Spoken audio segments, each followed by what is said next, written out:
নমস্কার বন্ধুরা, আমি মধুমিতা। আপনারা দেখছেন সবুজের সন্ধানে। বন্ধুরা, আমরা অযোধ্যা ধামের নতুন একটি জায়গায় এসেছি, যেখানটা অনেক কিছু দেখার রয়েছে। দেখি গণেশ বাটিকা।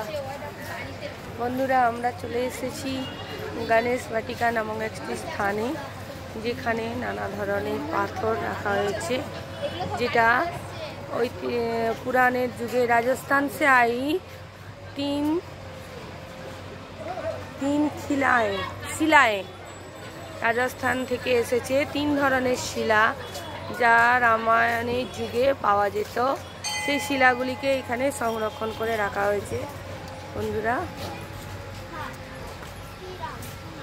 দেখতে থাকুন।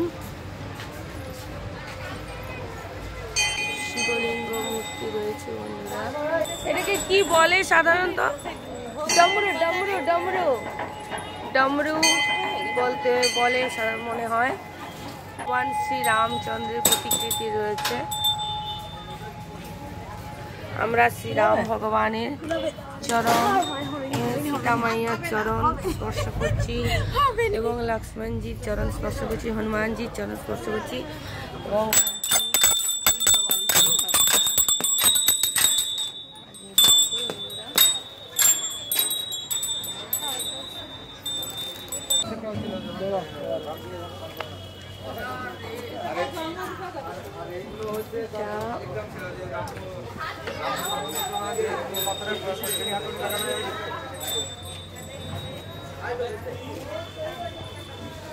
বিভিন্ন নদী থেকে জল নিয়ে এসে সম্ভবত শ্রী রামচন্দ্রকে স্নানের জন্য প্রস্তুত করা হতো, তার স্নানাগারটি। সেই দৃশ্যটি এখানে ফুটে উঠেছে। তার ডেমো তৈরি করে রাখা হয়েছে। বন্ধুরা, আর এই হলো রামায়ণের যুগের গদা। রামায়ণের যুগের গদা দাদামে এসে খুব ভালো লাগছে। বন্ধুরা, এটি হিসাবে তৈরি করে রাখা হয়েছে।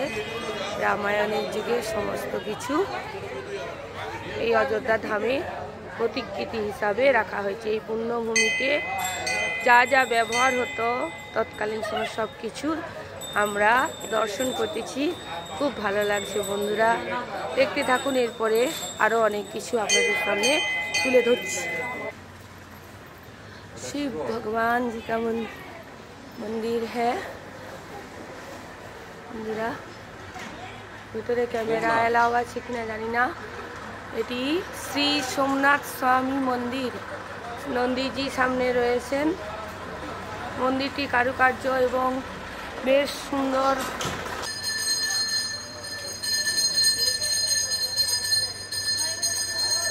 পাশে একটি কিছু বিশেষ জিনিস হবে, কিন্তু এ সম্পর্কে আমাদের জানা নেই, রয়েছে। বন্ধুরা, এখানে বেশ সুন্দর পার্কের মতো করে সাজানো রয়েছে এই গণেশ বাটিকা। ভালো সুন্দরভাবে এখানে ভগবান শ্রীরাম এবং হনুমানজির উপস্থিতি বোঝানোর জন্য কাগজের হনুমানের প্রতিকৃতি তৈরি করে মধ্যে মধ্যে রাখা হয়েছে। পাখির বাসা সবই প্রাকৃতিকভাবে সুন্দরভাবে এখানে রাখা হয়েছে। বন্ধুরা, বেশ ভালো লাগছে। বন্ধুরা,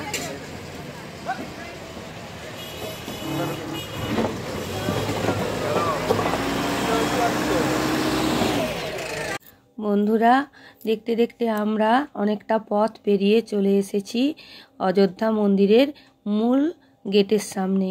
কনস্ট্রাকশনের কাজ এখনও চলছে। বন্ধুরা, আমরা অনেক লোকজনের পাশ কাটিয়ে মূল মন্দিরের ভিতরে প্রবেশ করছি। দেখতে থাকছি যে কেমন মন্দিরটি।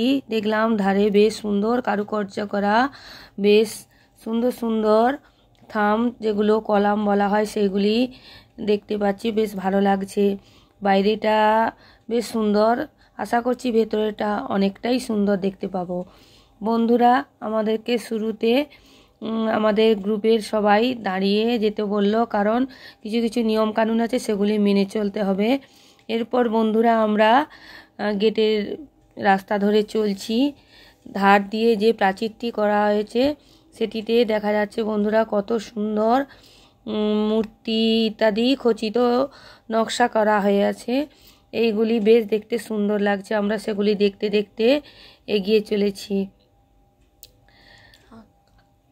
আপনারাও এই মন্দিরে যখন আসবেন দেখবেন এই রকম প্রাচীরের ধার ধরে এবং বড় চওড়া রাস্তা দিয়ে মূল মন্দিরে প্রবেশ করতে হয়। বন্ধুরা, মূল মন্দিরে প্রবেশ করতে গেলে কিন্তু অনেকটাই পথ আপনাদেরকে হাঁটতে হবে। যারা বয়স্ক মানুষজন আসবেন তারা কিন্তু পথে হেঁটে যেতে পারবেন না, তাদের জন্য হুইল চেয়ারের ব্যবস্থা রয়েছে, সেইটি সাহায্য নেবেন।